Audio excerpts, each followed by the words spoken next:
Morning, Tom.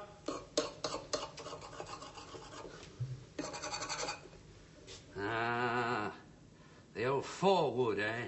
Yeah.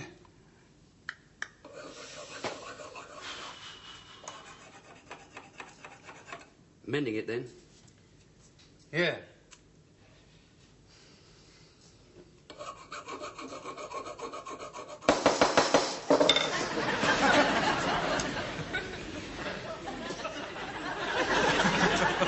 Haven't got the car back, then? No. Well, that's the way it goes.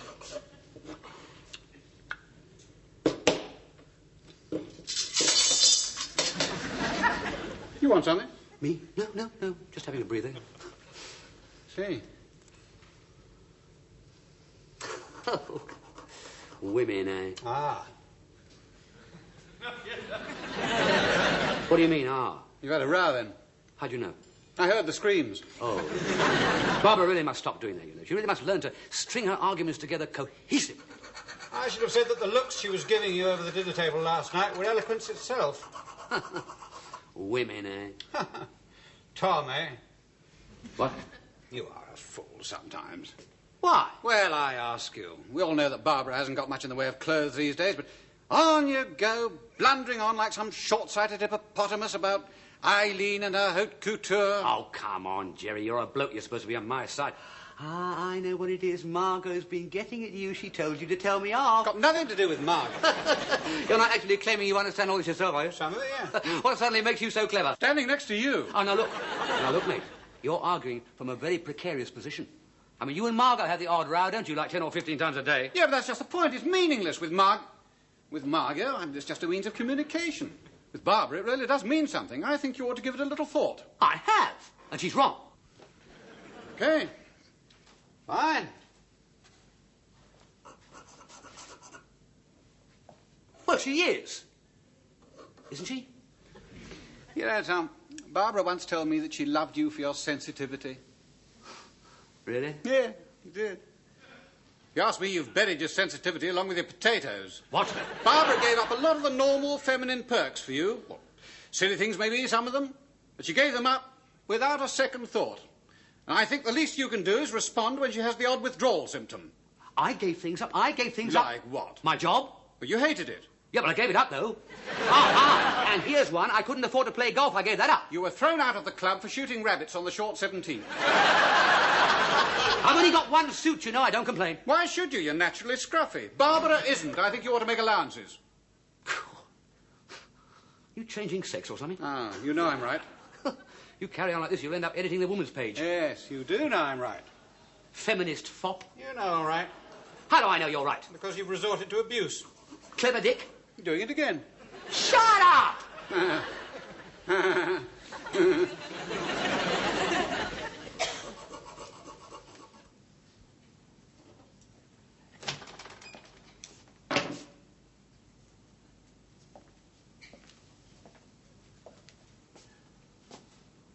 I'm sorry, love.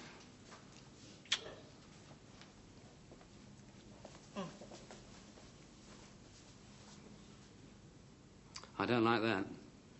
That was your idea. Exactly.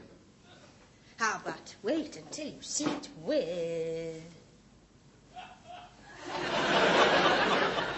Was that my idea as well? I don't think I'll go in for dress designing. Excuse me.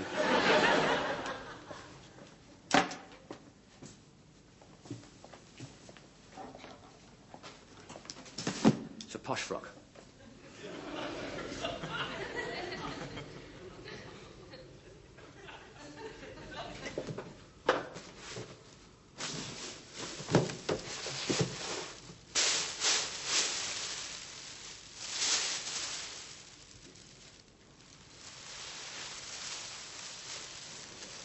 Well, aren't you going to say you shouldn't have?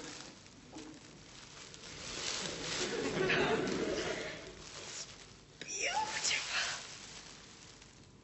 It's very impractical. Good. Oh, you can't afford this. Yes, I can. What have you done? Well, I found some money in my turnips. No. I sold a few things. No.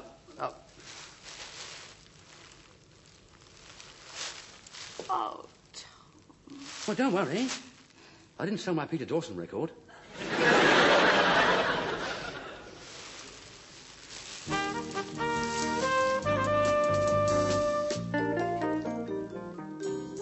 Now, stop bickering, Margot. This is Barbara's night. I shall drop the subject as soon as Barbara comes down.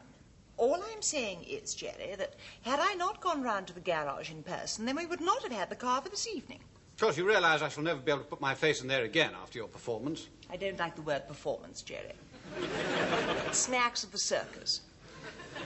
How do you know what I said, anyway? Because the manager telephoned me to say that one of his mechanics had been assaulted. They didn't touch the man. He simply backed away and fell into the inspection pit. Was he hurt? Of course he wasn't. How do you know? Because when I said, now you're under the car, get on with it, he did. It was ready in 10 minutes. Margot, you're priceless. Thank you, Jerry. Come here. Right. Dun, dun, dun. Yeah. Oh, Bob. You look absolutely ravishable. Ravishing, Jerry. It is very pretty. I must say, you still have a very tiny waist, don't you, Barbara? Yes? I do hope Tom isn't going to make us late. Oh, no, he'll be down in a minute. Oh, it is so nice of you to take us out. Well, you've got to wear it, haven't you? And I always say it's the best way to make up.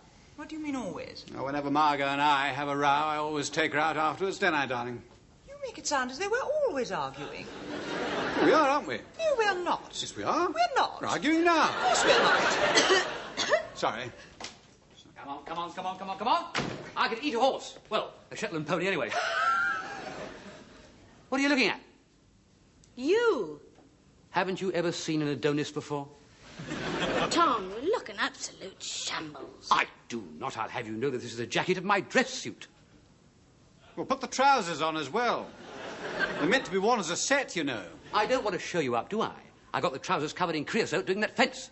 Well, change the jacket or something. Anorak? Really? Well, I don't know what you're all making such a fuss about. I mean, it doesn't matter what I wear. Barbara's the belle of the ball. Well, what's the point of dressing me up like this if you're going to look like that? Oh, Tom, go and put that old suit on, please. Yeah, well, there's a slight problem there, see. Why? Well, the suit was one of the things I sold to buy your dress. Oh, Tom. Well, I shall be very proud to go with Tom as he is. It was you who said that, wasn't it, Margaret? I think it's an unselfish act on Tom's part, and I applaud it. Now, come along.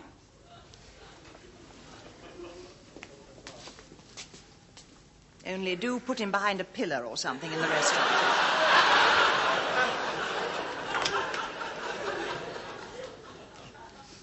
What am I going to do with you?